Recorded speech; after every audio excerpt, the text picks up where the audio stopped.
The untold stories from a game's development are where we can learn about the human struggle that comes with creating products we all enjoy.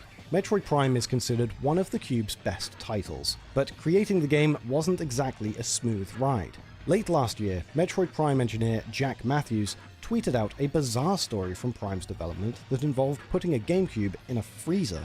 Shortly after Prime shipped, Nintendo told Retro that a, quote, bad batch of Cube CPUs had shipped, and apparently Prime was the only game being impacted, with every animated object freaking out when the game was running on a bad CPU.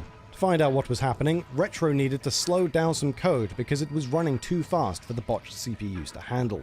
But Nintendo could only supply them with one dev kit with this bad CPU. Retro couldn't detect the CPU, and if they slowed it down too much, the game's frame rate would tank. If they didn't slow it down enough, it would glitch. To properly observe the problem, the kit had to be freezer cold. So they literally put the kit in a freezer. Then they'd run the game for 15 minutes until it warmed up, then start all over. Staff were literally running between the break room freezer and the TV, loading save games as fast as possible to as many places as possible in 15 minutes.